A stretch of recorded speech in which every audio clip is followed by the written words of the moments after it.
I'm Dr. Elana Heideman, and I want to welcome everybody to this very special opportunity to have real conversations about some of the struggles that we are facing in our lives as Jews today. We are living in some very tense and hectic times. We're living in a period where political upheavals and social divisions are creating huge gaps, even in our ability to hear, understand, and relate to one another. So common individuals are finding themselves incapacitated, silenced.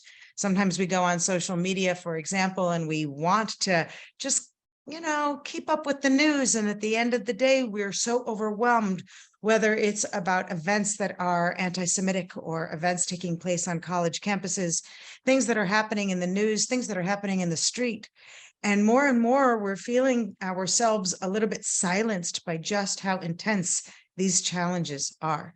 And so because tonight's program is very, very informal, an opportunity to have kind of like just a group meeting of minds and of hearts of people who want to come together and talk about how we can make a difference during challenging times.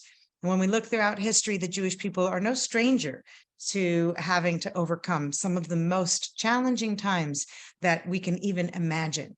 And many like to draw comparisons. And I always say that we should only compare for the value of also understanding the distinctions and how could it drive our actions to trying to cope with some of these obstacles we're feeling in front of us.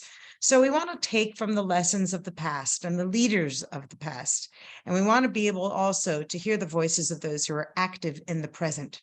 Right now, we have already, as a part of our group discussion tonight, a few activists that I know personally who are doing amazing things in their local communities, and some even in a broader spectrum than many of us feel we could reach. So I'm going to give each person an opportunity to just join into our informal discussion tonight. Wherever you feel that you can ask or contribute, this is an open discussion for us to benefit from. So I want to say again, welcome to those of you who are just joining us, and thank you. And here in Israel, we've got a very, very rainy and cold day happening. So why don't we hear about some of the other places that we are? I know that Ava, you're joining us all the way from California. Am I right? You can unmute yourselves. Great. Yes, exactly. I'm in Berkeley. You're in Berkeley, which is a tough place to be. I mean, we all read about it in the news, and so we're looking forward to hearing you share some of what you've faced and the challenges that are unique. But Ava, if I'm not mistaken, from our previous correspondence, if you're actually out of the campus, right? You're entering the young professional world, or you're still on campus? No, I am still on campus. I work on the side, but I am still a student at UC Berkeley. Yes. Wow. And so where else do we have, just so we can see who's joining with us this evening? Ayala, it's great to see you again. Oh, what a wonderful, we love seeing you come onto our programs. Ayala, where are you from? Why don't you introduce yourself? I'm in Ashland, Oregon. Excuse me. Rainy, and I don't know how cold it is, but very rainy today. Yeah, another arena where you're dealing with such social dilemmas. And you and I have actually chatted on Facebook a couple of times about some of the silencing you're feeling happening just because of the people around you in your own Jewish community. Is that right? Well, it's not like they're silencing me, but I feel silenced You feel silenced. because I feel isolated from the popular opinions, and it's hard to speak up. I'm even part of a Israel advocacy group, and even in there recently it's been challenging for me because I don't feel part of the whole. Wow. Yeah. That is a really tough feeling. Well, we're going to be able to have anybody chime in as these conversations happen. There's no formality tonight. That's really the beautiful aspect of trying to have this style of discussion. So Daniel Greenblatt, we are welcoming you. Where are you visiting with us from? I'm in Ashland with Ayala as well. We are both part of the same Chavurah. And Ashland, Southern Oregon, very progressive, very, very, very progressive. And I concur with Ayala. I mean, it's really a challenging time here. You know, many of my friends are either ill-informed or uninformed about Israel and the problems there. And yet everyone's got a strong opinion. So it's really challenging. Yeah.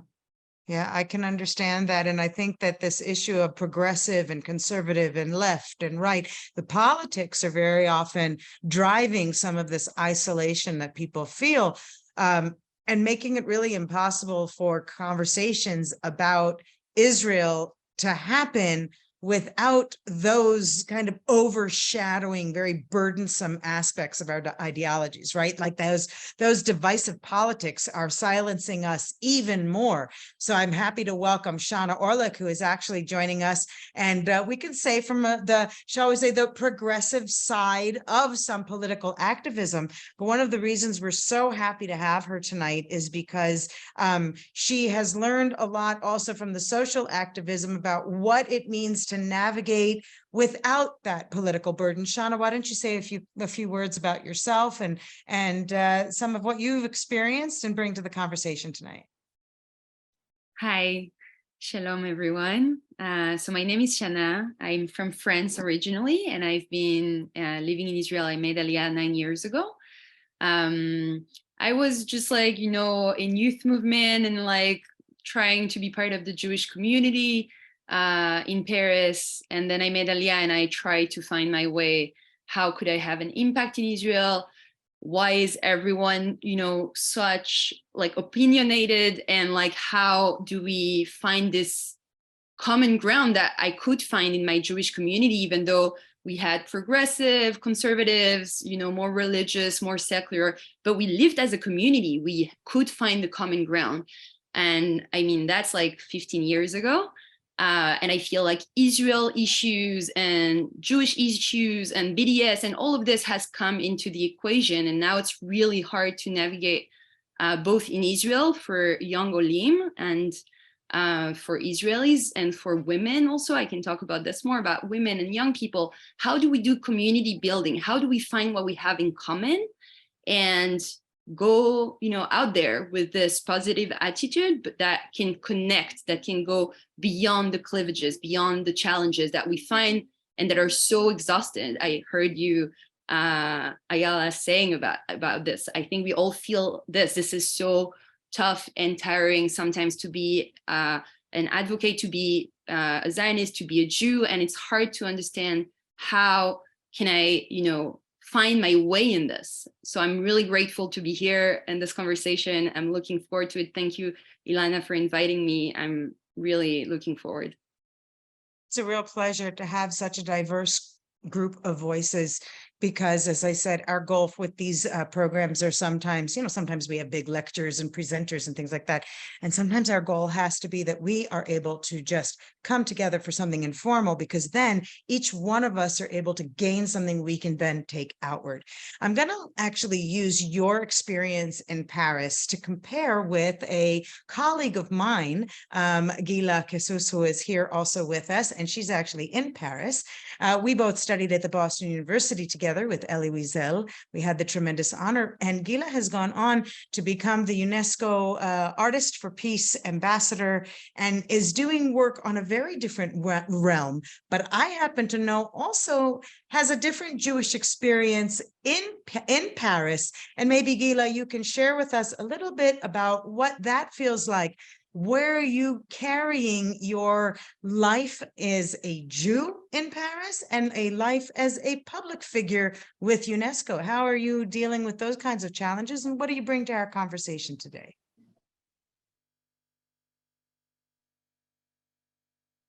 Thank you so much, dear Elana, to have me in this great panel.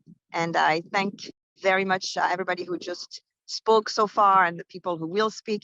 It is true that it's very interesting to hear Shana, for example, regarding, you know, French Olim Chadashim, because it is true that here we still have a feeling of anti-Semitism, but different flavor of Judaism. So what I would say is like the notion of isolation is something interesting to live, especially regarding what happened recently in Israel. As you know, France is supporting, I would say, not openly the Israeli side, and I would say that UNESCO is definitely not sponsoring the Israeli side either, even if Audrey Azoulay is a Jewish Moroccan Jew, who is very active in, in the Moroccan Jewish relationship. So it's very interesting to see how you can be in this tension of being a Jew, trying to transmit values of Judaism to your kids, and at the same time, when you're a public figure, at my small level, how you have to be extremely politically correct. So recently, I organized the International Women's Rights Day at UNESCO, and guess what? People were telling me, you need to be very careful because you should not talk about abortion because our member country, Poland, would be feeling not happy about that. You should not speak about Afghanistanis woman situation right now because we are talking about UNESCO, of course, to keep the discussion with Taliban. So this notion of politically correct is very interesting because for me, it's a way to know which cap am I using. Am I talking as a Jew? Am I talking as a UNESCO representative? Am I talking as a mother? But I will tell you that even as a mother who wants to give some Jewish traditions to my kids, I need to be extremely aware. And I think this is what unites us to extremism also. And you like me know how much Elie Wiesel was fighting all type of extremism. So you need to also, if you want to be released and put your kids in religious school, you need to be very aware about what they hear regarding this Jewish tradition. Recently, I was just looking at what's in the Talmud Torah they received, and they received soldiers of God and things extremely violent regarding the service of God as a Jew. And so this is also something very interesting, but I would say that the notion of isolation is interesting because it's also taking upon your responsibility to dive within yourself and trying to always get surrounded with people like you also, and always with doubts, trying to question what is my identity, how can I help others, and how can my Judaism could also reflect openness. So thank you so much for having me. It's a tough balance to maintain, I think. And there are some, I know recently there's a very well-known tech guy, right? He's like the famous, and he recently came out public with some opinions, very strong opinions on the things that are happening in Israel. And of course, I'm going to just put as a caveat out there for all of our participants to understand that we are not examining our situation in Israel and the rallies and the judicial reform, all of these subjects, that's happening in the background. And every year and every time of year, we can always find something that is happening in the background that can be a source of the division.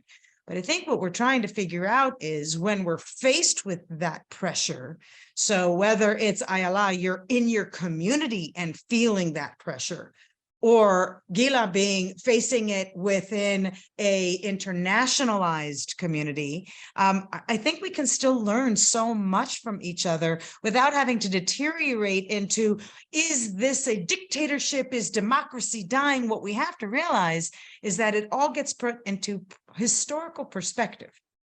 Like, this is not the end of Israel, and this is not the end of Israeli democracy, but people are living in a time, we are living in a time where that type of, excitement and emotionalized verbiage is charging everyone, making those of us who want to speak honestly kind of, as Ayala said, silenced even just from not wanting to get into any charged debates anymore. We just are too tired from it. So I'm going to turn actually, Ava, to you, because we hear, for those of us who are not on campuses any longer, we hear these crazy stories of Jew-free zones and the types of things that are happening specifically at your university.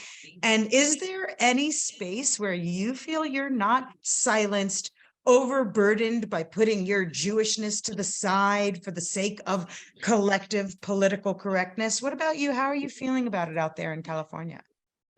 So for me, a little background, I'm a student at UC Berkeley, but originally I'm from the French Caribbean. So all of my family is from Paris. So I'm an international student. Coming here, I came from what people call here an Orthodox family. To me, from my background where I'm from, most people practice Judaism the same way, in a very conservative way. Everyone did Shabbat. We all keep kosher. We do everything, basically. But coming here, I realized that even if I thought I was not that religious, I was compared to people that were here. So like the first week I came here, people would be like, oh my God, you're very much religious. Or one time I had the honor of meeting my friend's friend. So my friend is from Lebanon. And I made a party at my house for the first week of school. And everyone came and she introduced me to her friend. And I'm like, oh, hi, I'm Ava. And she's like, oh, where's your family from? And I always say that my family is from Paris, but our heart is in Israel. And the look on her face when I said this the first week of school, and she was like, oh, we can't be friends because I'm Palestinian. When this person didn't know me at all. It was the first time I was meeting her. And so I really understood the climate at UC Berkeley, like the first week of school. And actually this Shabbat, I spent the Shabbat with the dean of the law school at UC Berkeley. And if everyone is not informed about this issue, month ago, some student tried to pass a law in the law school that we would not invite Zionist speaker on campus, which was insane to us. And no one really spoke about it, but it's always, well, here at least, it's always the rule of the majority. And even the dean, I realized the dean of the law school, he's Jewish and he's religious, and he doesn't even speak up about it. He doesn't really answer the question about this issue. More recently, well, there is also this thing here that we have the Hillel and we have the Chabad.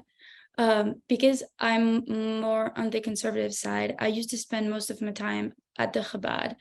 I started going to the Hillel and I really liked it because of the sense of community, you know, but I can definitely tell that sometimes you can feel isolated because a lot of students or like a part of, you know, BDS groups on campus, and they try to silence your voice because they really associate Israel with evil. So there's no really, like, you can't be in the middle. Like, for example, I'm definitely a Democrat because of the ways I see things and how I think human rights should be, and everyone should have rights. But here, for example, if you say that you support Israel, then you're automatically associated with Trump, with the far right. And so because we're in such, you know, a progressive campus, you can't really, well, they say that you can't really talk. More recently, as of this week, I worked at the student government. I had a spot in a senator's office as the business director, the business department director. And it was very, very, like, such a cool job to have. And I loved the team that was working for me and with me. But what happened recently on campus is that another senator, Shai Cohen, the senator I currently work for, she tried to pass a law under UC Berkeley, campus, to state that we recognize anti-Semitism on campus, because a lot of events have been happening, like on buildings, no Jews allowed, or people walking with swastikas on their t-shirts, people coming up to me on campus and be like, oh my God, Israelis kids, all of those kids and whatever. So a lot of like anti-Semitism in general. So she tried to pass a law. Turns out a lot of pro-Palestinians showed up to the conference, and most of the senators voted against recognizing anti-Semitism on campus, which my senator, the person I work for, voted against. And I called him, and he immediately answered, I can't recognize anti-Semitism because it would hurt the Palestinian community on campus. And I have to be with the majority. And not 1 minute after I resigned from my position, and I sent a letter explaining how I, as a Jewish woman, can't and will never work in an office that doesn't align with my own values. And so there is this real thing that in the end, being Jewish really prevents you from, in a way, if you're not bold enough, it can prevent you from pursuing what you actually want to do. Wow. You know. Wow. That's very intense. And when we talk about, how we can make a difference in challenging times, you have just described a level of challenging that I think is very different for those of us who are not on campuses. And I know from my own, from the students that I mentor, that many of them are either more afraid of their fellow Jews who are holding negative opinions. They're joined the BDS, pro-Palestinian anti-Semitic efforts that are going on. And I had a student say, I am more afraid of those Jews than I am of the actual BDSers who are in this SJP that's on our campus, which describes, as I said, a whole different level of challenging than those of us who are in the communities, or who are parents and who are educators. We each have kind of a whole different set of what does challenging mean. So I think, Eva, very much, I want to say thank you for describing that, because I read about it in the newspapers and I'm in touch with students, but you've described it for our community in a way that I think we all need to take a deep breath and think, what do those of us outside of campuses need to learn, and what can we do better to help those inside of campuses? But also, what could we do to create maybe some channels of dialogue to help us support each other? So I'm actually, Eva, going to jump this to Shauna, who comes, I know, from an alternate, shall we say, political stance, but our goal tonight is to put our politics to the side and to be able to say, what could we build on that voice of unity and on that voice of shared hope that we have? So Shauna, what would be your reaction to Eva and Ayala? I saw that you raised your hand, so we're gonna have you chime in just next, okay? Shauna, what's your reaction to what Eva shares? What would your guidance be for her from your experience? Listen, it's something that we know of. I feel like growing up in France, a lot of what's happening today on US campuses has happened 20 years ago in France. And it's just like a delayed where the American Jewish community, or maybe the society, was not that anti-Semitic, or at least it was not something that you could just like spread. Both like anti-Israel and anti-Semitism was like something that in Europe we felt very strongly. This was really part of our daily lives. And I feel like in the last maybe 5 years in the US, my friends and the communities that I work with as an educator have been telling me stories like Ava, you just said, that are exactly what we've been, like facing. I was studying law in Paris, and I remember having like this neo-Nazis like nonprofit that was allowed to just like same stories, like put swastikas on the walls and like images of rats that represented Jews. And we fought inside our university to get them out of there. So I definitely feel you, and I'm really, really terrified to see this is happening in so many campuses in the US and all over the world. And I think my like first thought was, you know, what you said, that you feel like, and Elana, you said like sometimes within the Jewish community, we're so scared of having this discussion. And I come more from the lefty Zionist side. And but again, the fact that I grew up in such a conservative and right-wing community, and this was never an issue, gave me tools to understand how we can like unite and see ourselves as a community that might just like, you know, like in a family, we might disagree, we might see things differently, but at the end of the day, we're one people, we're one community, and we need to find what we have in common. And that's truly my message and I think for young people, it's so difficult because of social networks that make it so aggressive and so hard to find what we have in common. And straight away, we live in a world, in a community where if we disagree, it's like very fast, like becomes like this big issue where I feel like sometimes I disagree with someone and I wish we could just have a discussion about it. And at the end of the day, maybe we still disagree at the end, but at least I will understand where you're coming from, you know, and I think that's a big part of it.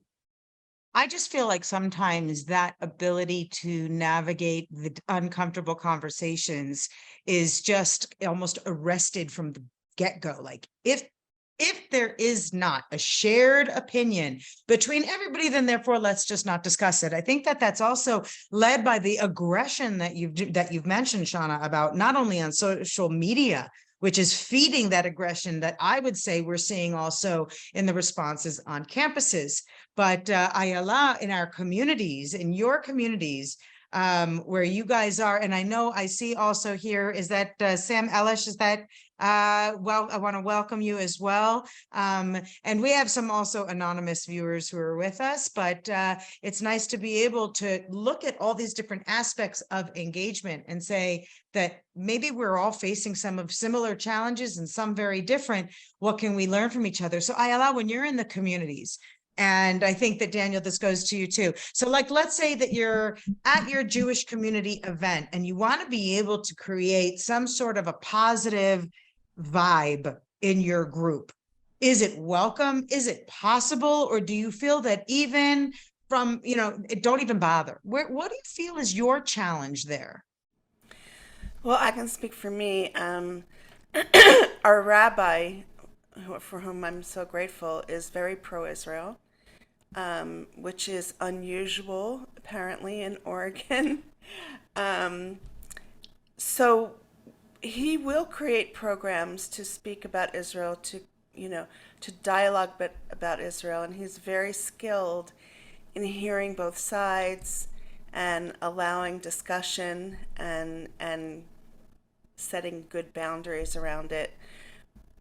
But things go on here, like I was in a service yesterday on Zoom, and from my community, and somebody who was co-leading this service played a song by Michael Franti. I don't know if you know who Michael Franti is, but he's a very popular, you know, hip musician in the States, and he's also rabid anti-Zionist. Nice. Mm-hmm.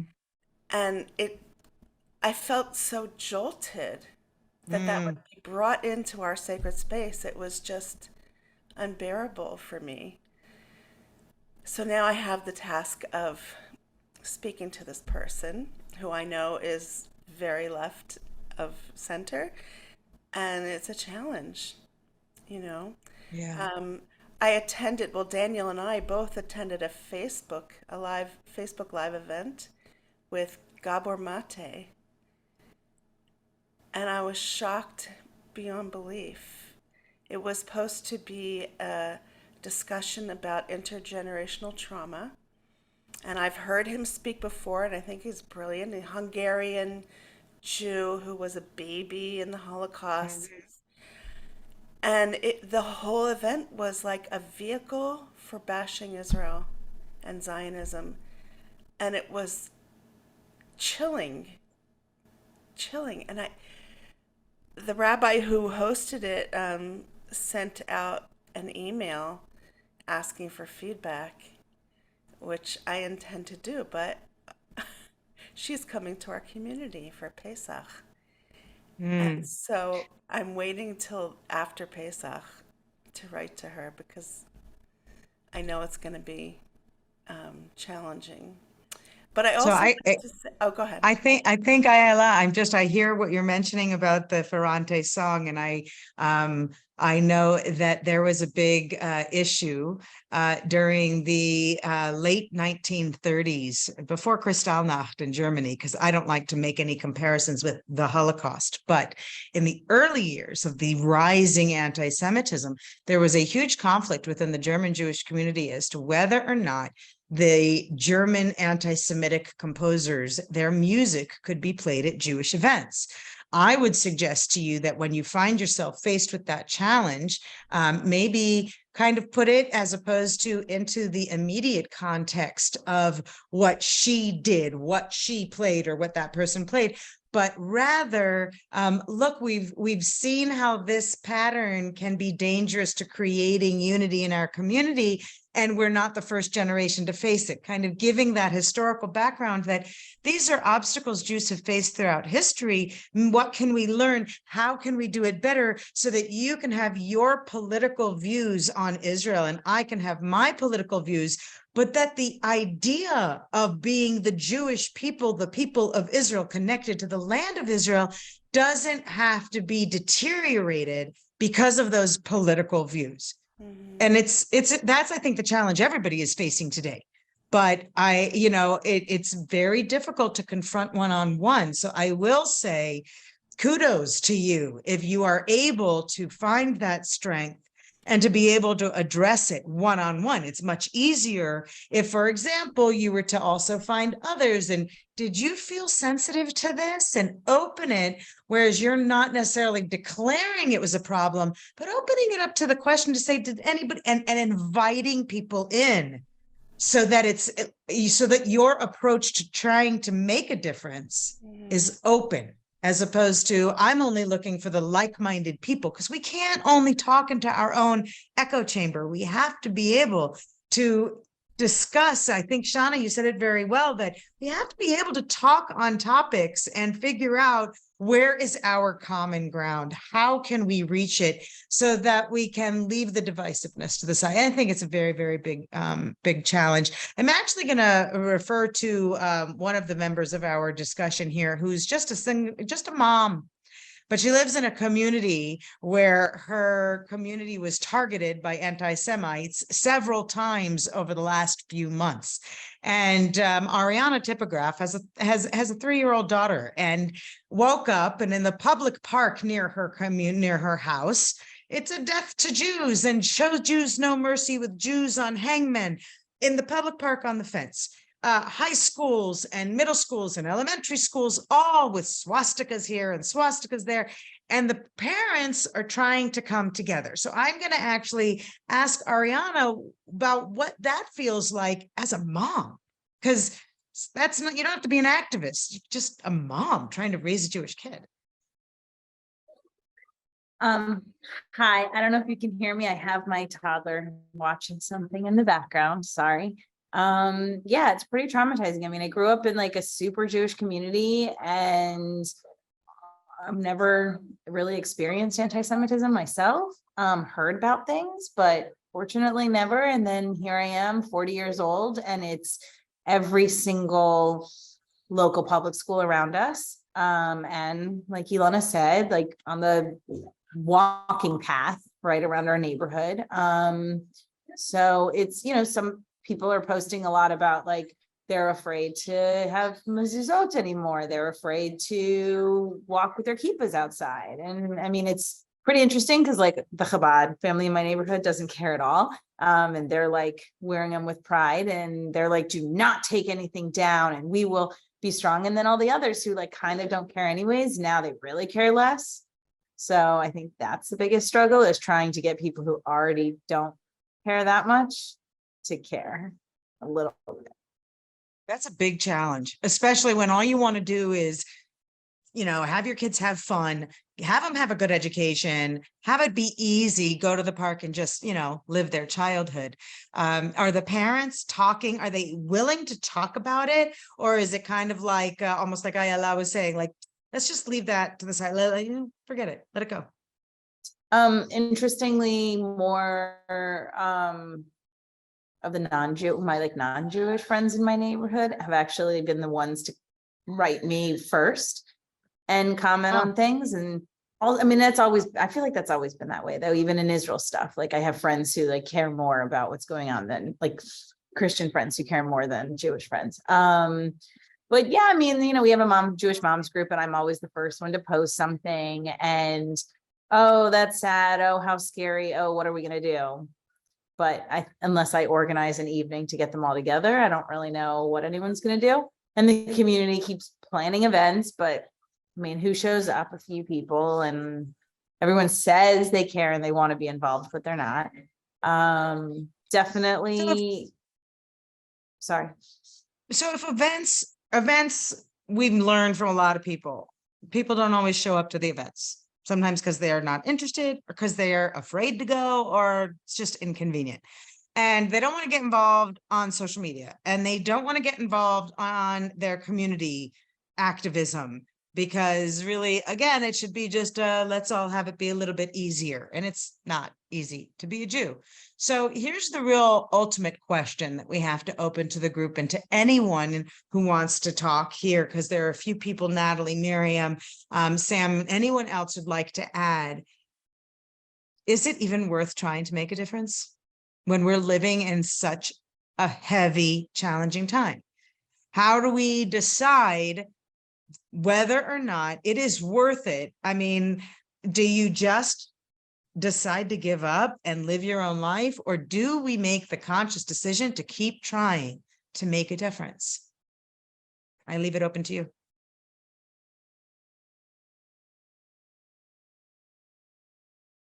Well, I'm going to jump in for a second and just to say, I feel like I've spent the last few years educating myself about Judaism, deeper about Judaism and Zionism and Israel and the politics. And yet it's difficult to find anyone that really wants to dialogue about it. People are pretty set in their ways, and I feel like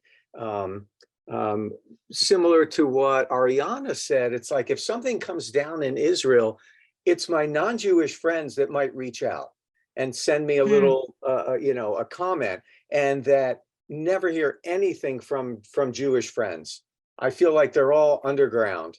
They're not anti-Israel, but they're very left-wing as far as all that goes. And I've been progressive my whole life on all these issues, and yet I feel like our people are some of our worst. The worst problem that we're experiencing is fellow Jews. I just want to add to that. I've had people in my community put me in the block, a little square, and say, well, you're a conservative. Why? Because Yeah, I support exactly. Israel. Because I support Israel, because I love Israel. And I'm like, how can you decide who I am based on that one piece? Because I love Israel, I'm seen like as a right wing, person, extremist, whatever. It's so sad. And I want to say that I will never back down. I will always stand for Israel. I will always respond to anyone who stands against Israel, and in a compassionate way, but I'm not going to shut up. And I recently was a participant in a training from a group called Setting the Table, and it was a fascinating and amazing training where they had us answer a whole questionnaire, each person. And then after a presentation, they put us into breakout rooms, 3 people in a room, and they specifically, paired us with people who we did not agree with around Israel. And we had the most really incredible conversations of really listening and trying very hard to just hone in on that person's experience and hear them. And I left that event feeling like I connected to the humanity of each person that I was in the room with beyond, and I know their views. It's not like I didn't know, I knew. But it was a really positive experience. I think we just need more of that, because I think what scares me the most about what's happening in Israel is the threat of a civil war, milchemet achim. It's just terrifying to me.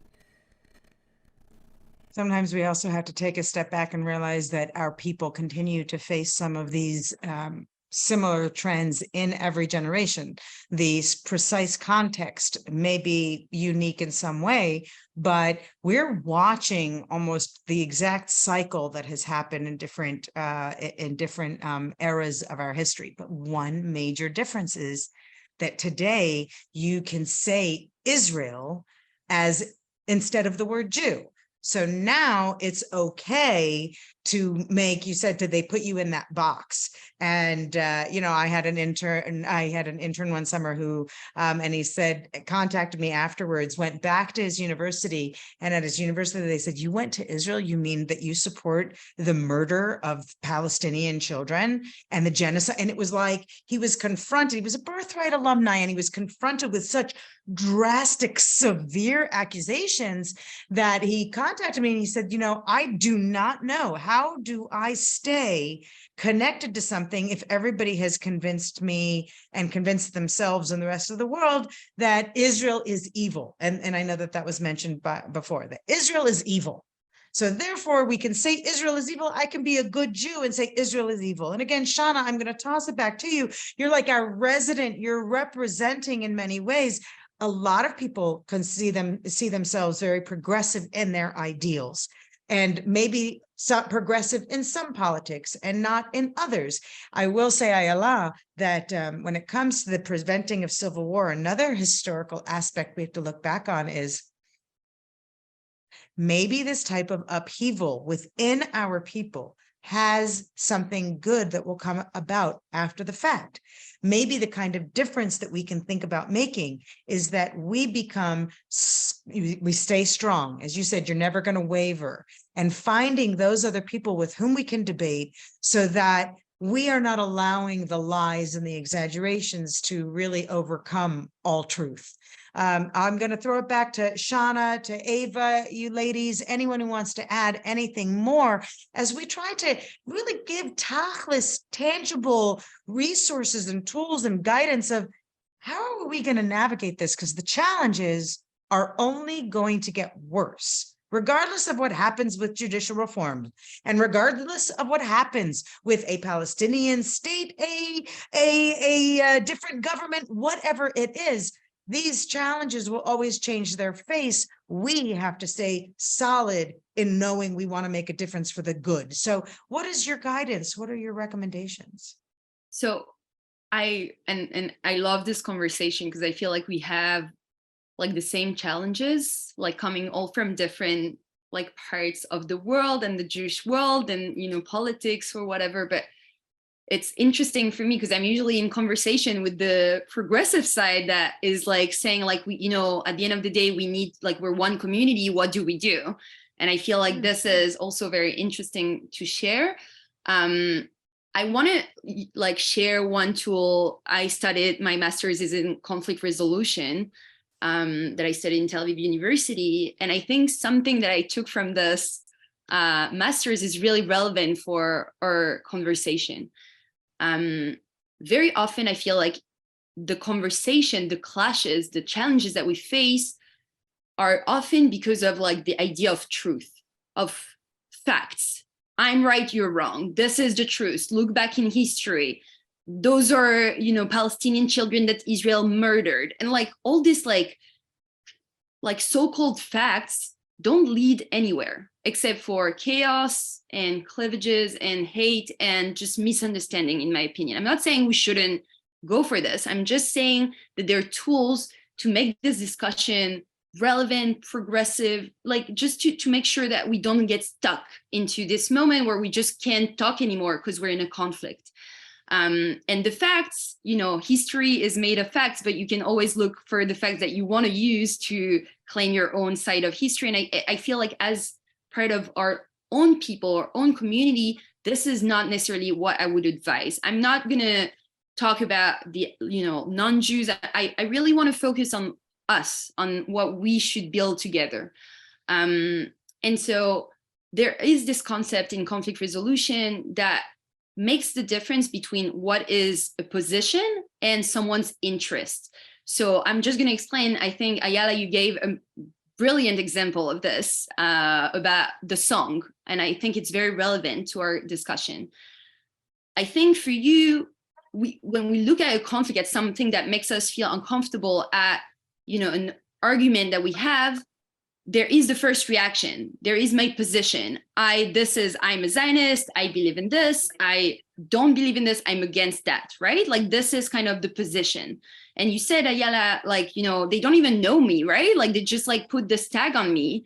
And that's when you don't know the person in front of you, very often that's what you go for, because that's like human nature. Usually you want certainty. You want to put people in boxes. You want to make sure you know them, right? Like you understand if they're with me or against me. Like this is basic human nature. But what I want to invite you to do next time, or like think about it, is this idea of what's my interest?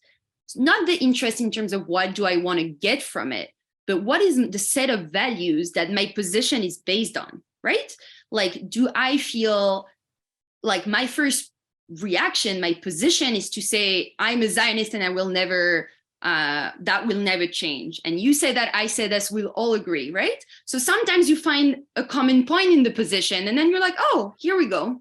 But if you don't, and it becomes a clash, then I want to invite you to think of this idea of what is my interest? Why do I have this position? What is the set of principles that this person has that made them feel like this, right? Like, let's say I'm a Jewish conservative person, Zionist, and I'm in front of this like progressive or whatever Jewish person that somehow sounds very anti-Zionist. And I'm like, okay, this person is clearly anti-Zionist and they're Jewish, which is even more upsetting. We all agree about this, I think. And they're like against us from within, right? Like this is like, so this is the position. Now, if we try to understand how we can go beyond this, say, okay, why as a Jew, what happened to them that today this is their position? Okay, maybe I'll ask, why do you feel not, in solidarity with the Jewish people, with Israel? And then suddenly the discussion will go to a very different aspect of this disagreement. Maybe they'll tell you, listen, I'm a Zionist. I grew up as a Zionist, but what's happening with the Palestinian people makes me like really, really fear for the future of my people. I don't want this in my name. I don't want, like whatever they will say. And then suddenly I think it makes it clear that, okay, so maybe we can talk about this. We can talk about why you were Zionist, but today you're not anymore. Why do you consider yourself post-Zionist? Why do you think on my campus it makes sense for you to go with the people that are anti-Semitic and not with your own people, with your own Jewish community, but not to attack them on their position, right? Like not to say, you should be with us, you shouldn't be there, like you're an but really try and understand what is the set of principle. And maybe they'll tell you, and I know these people, so I can tell you, probably they'll tell you, well, I'm in solidarity with the Palestinian people. We already have Israel, so I will fight for the Palestinian people to have their own state, right? So that's a different argument, right? Than saying Palestinians are whatever, children, whatever. So you can say, okay, so you're in solidarity because you feel like this is against Jewish values, maybe? So let's talk about the Jewish values that we do have in common now, right? Let's try and see what we do have, because you're saying it's against your values as a Jew, right? So what do we have in common? Because I also feel this. I don't react. My position is not the same as you. I will stand with Israel with my whole heart. But I see that this is based on your identity. This is based on principles that I feel like I share. Let's talk about this. So this is really when you talked about, Ayala, when you talk about the song, one of my advice maybe would be to not go in the confrontation, but to try and look inside. Your position was to say, I don't want this song, right? Like, this is not something that should be here. This is against what I believe should be the safe space. But maybe you can try and understand why. Why was this against your principles? Why do you feel this is against what you're trying to create in this service? And go to the rabbi or to whoever to the person who brought the song and explain it like this, like, listen, you do whatever you want, but this, what we're trying to create is 1, 2, 3. And you playing this song was, against my beliefs, against my principle. It was hard for me. I felt like this was anti-Semitic. All of this is something that this person can maybe hear, or maybe not, but I think it's important to try.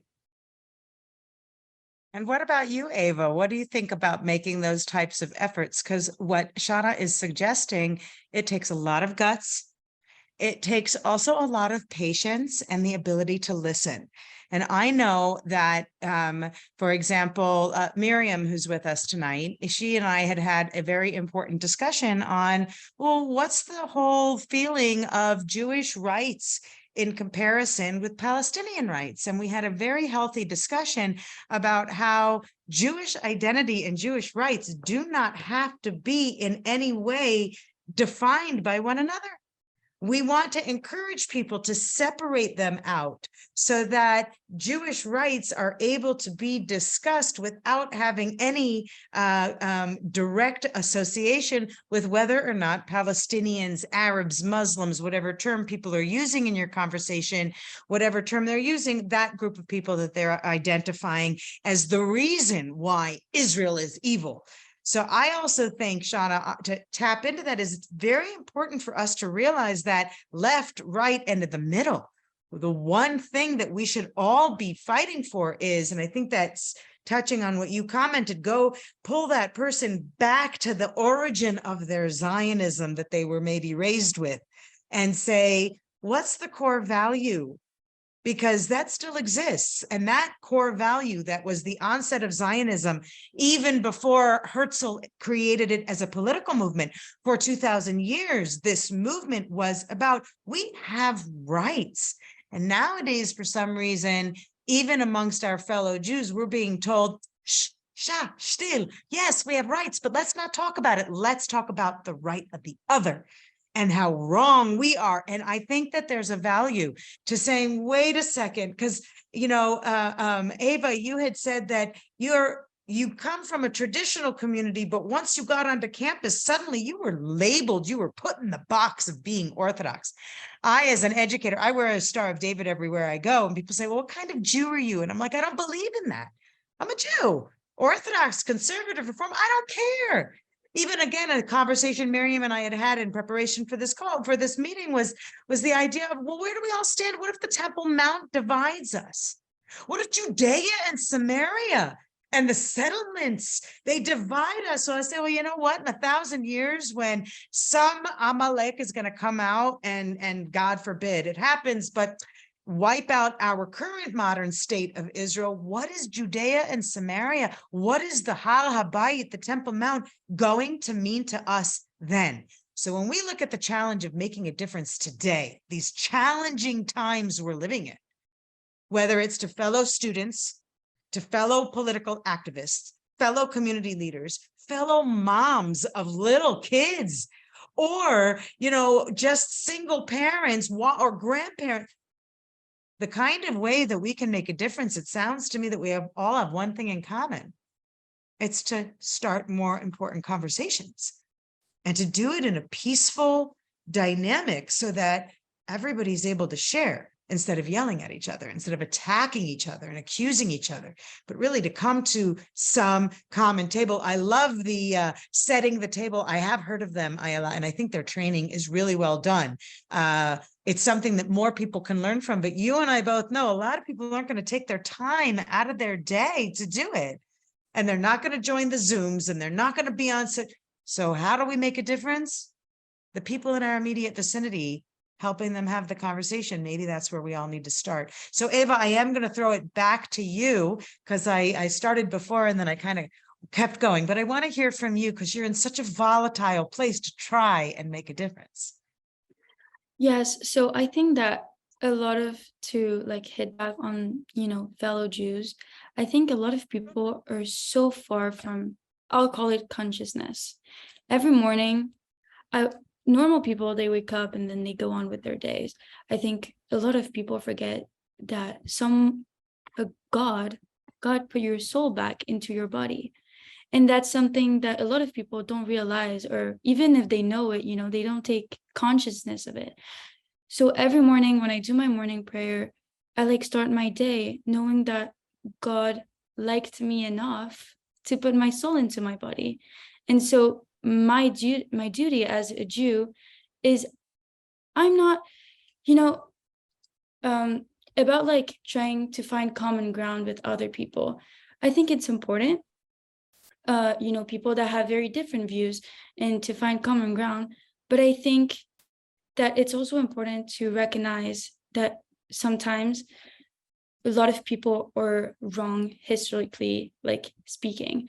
A lot of times when I speak to my fellow Jews or to Palestinian people or my friends from Jordan or from Lebanon, and they start, talking facts, and I explained to them, like, for example, that, well, I think the actual number is 0.16% of Israel, like Israel represents 0.16% of Arabic countries, speaking of the land, or they don't know about the British mandate, they don't know about referendums, they don't know that for many years and until today, there's almost no Jews living in Arabic countries, and we were not allowed to get in.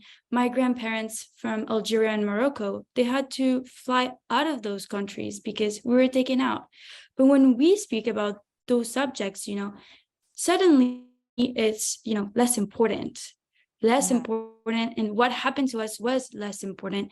And also things that are like to take also in consideration is that for me as a Jew, and I can talk for a lot of other Jewish people, we're pro-Israel, but we're not anti-Palestinians. For me, when I talk, I say I'm pro-Israel, I'm pro-Palestinians, I'm anti-Hamas. And a lot of people, they just don't understand what's the difference in between all of that. Here on campus, people don't even recognize Hamas.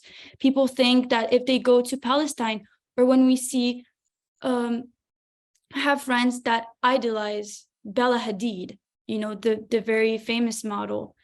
Little do they know, if she goes to Palestine dressing as she's dressing up, she would be killed in a second. And no matter how many followers she has on Instagram, no matter how she's like a prominent activist in America, it doesn't mean anything because it's a terrorist state. And I was actually having this conversation with one of my housemates yesterday. And I was saying, it's beautiful how Americans with no historic background, because when I say I'm from the Caribbean, they don't even know how to locate the Caribbean. And I'm sure it's the same from Israel. They know the map, but they can't locate it if I gave them a word map. Right. They have such strong opinions about Palestine, but when those same people come to America, for example, 9/11, everyone is terrorized. So what's the difference? You know that those two kinds of people are the same. You know that where they come from, what they do. And, like, it's just, there's a lot of, you can't, it's like sitting at a table with someone talking inflation, knowing that they have absolutely no idea about like any economic, like they have any economic knowledge or finance knowledge. They're just speaking of what they think. So it's like super hard.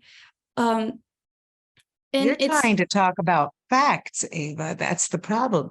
We live in a generation where facts don't matter. We're living in, let's not even call it a generation. It's like a decade where not only do facts not matter, but the lies are being more accepted as fact than ever before.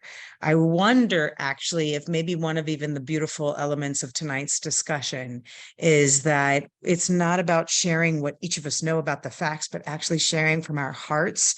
And maybe that's really where the Palestinian and the pro-Palestinian movements have succeeded more easily. And what do I mean by that? It's not really socially acceptable to talk about the Jewish heart, because then we're accused of being, selfish interests. We're only about ourselves, right? Like, and I go back to that term, that concept of Jewish rights. And what does it mean for us to have rights as Jews? We say in the old days, in the late 1800s, they said, be a Jew in the home and a man in the street. Nowadays, we're touching on that. But if we allow ourselves to, we don't parade our dead. We don't parade our injured. We move on. We thrive beyond anti-Semitism and beyond terror.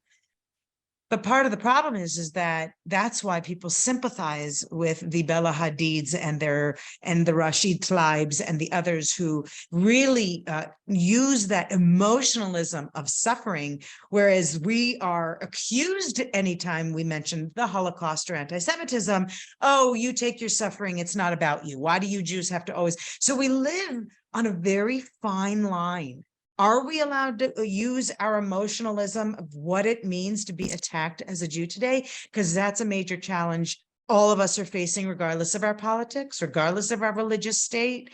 I just have to mention, based on what you said, Ava, about we wake up in the morning and we say thank you. And when we think also about the people in the world who are making a difference, sadly, it's a lot of celebrities like the Bella Hadids who are spreading their lies. And then you got a Wonder Woman like Gal Gadot, who goes and says in her interview, was it on Vogue magazine, where she says, in Judaism, we wake up and we say Modeh, and every day I wake up and you think, here is this woman, she's not Orthodox looking, we don't know how she believes, we don't know how she practices, she clearly doesn't keep Shabbos, but oh my gosh, she has her photo of lighting Shabbos candles, and she has her message of Modeh. That gives us strength from within. That's one element of how we can make a difference in challenging times. Stay strong from within, look for the people that we can hear and follow and really internalize their inspiration.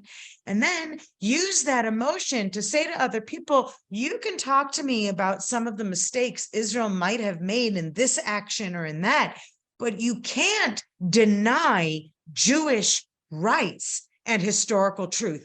Sometimes what we're missing are those one-liners that our people have. And I'll even say we're seeing them all over the media over these rallies in Israel. One side has really better one-liners than the other. So it's a kind of a microcosm of the fight that we're facing as Jews in the world.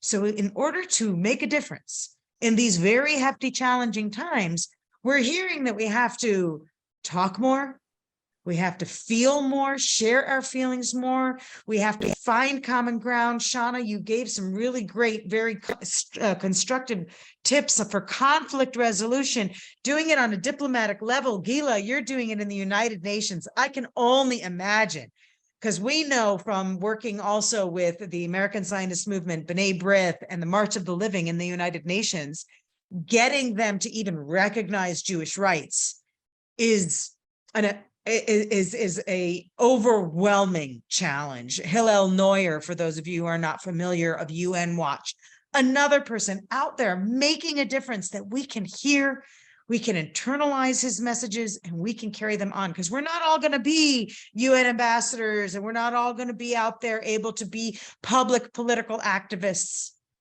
but we can all find a way to make a difference in real lives, even if some of it is just starting in our own backyard, in our communities of moms and dads and grandparents. I know that Natalie, who's with us, her family is all in America, and she lives in what is considered to be, outside the green line. And how does that affect? These are all issues we're all dealing with. And we're not going to find our answers, but we are going to find support by coming together any chance we have. So I want to open this up, and I intentionally invited tonight as a very small way of starting a conversation that maybe if you are interested, that we would continue. And we each bring 2, 3 more people to the conversation, because then that idea of setting the table, Ayala, is about broadening our discussion group. Then we break it down, and then we broaden it again. And then we create a real feeling of belonging amongst all of the citizens of Israel, virtual citizens of Israel, and all of the Jews of the world who are that we just want to live free to express ourselves and free to be Jews in the world without ridicule. Before we say goodbye tonight, I want to give anybody who's interested a chance to say a few last words. Well, I want to just say thank you so much to you, Elana, and Shana, and Ava. It just, I used to live in Berkeley. I so feel for what you are living through there. It's so challenging, and you have so much grace around it. And yeah, I just appreciated everybody here sharing, and yeah, I would love to be able to continue this conversation. Well, hopefully it's the beginning of a long effort to bring more people in. So it would be really wonderful. And Gila out there in Paris, how we know it cannot be easy. Coincidentally, with our 3 French ladies on the call with us, we know it can't be easy. And I think that some of the severe examples that happened in France, Shauna, you mentioned it, that it's really taken a huge leap in extremism. So we're witnessing in America more of what you already had seen. But Gila, is there anything that you'd like to say before we say our goodbyes tonight? That's okay. We know that she's also being a mom, real life, out there with her kids. And sometimes it's hard to both be a leader and just living our normalcy. So I think that hopefully we'll be able to welcome our group together. Daniel, we want to thank you for joining us. This is your first time joining us, if I'm not mistaken.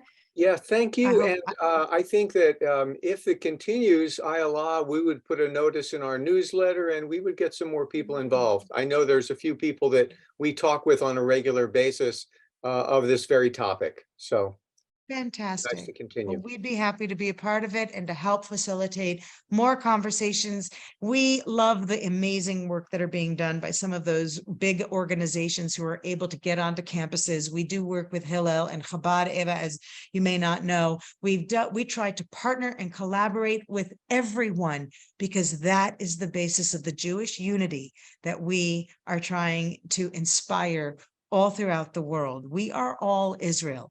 And whatever dialogues are taking place right now, no one side owns democracy. No one side owns Jewish identity. What we do know is that we carry on the legacy of almost 4,000 years of ancestry. And each one of us who are taking part of this conversation, we're each making a difference. Even if those audiences are Jews or non-Jews, the more voices we bring together on that emotionally charged issue we have of let us be free to be Jews. And then we follow in the footsteps of the great leaders who make a difference, the Moshe Rabbeinu, the Avraham Avinu, the Ben Gurion, the Herzl, the Golda Meir, and all of the moms and dads and grandparents and all of the people who really took those lessons and made them real, because that is how we have outlasted every attempt to destroy us. So we're going to keep doing it, and we're going to do it with people like you. So thank you so much for joining us tonight. May it be only the beginning of what I hope will be a long conversation. Thank you guys so much. Thank you so much. Thank you, everybody. Thank you. Thank you. So grateful.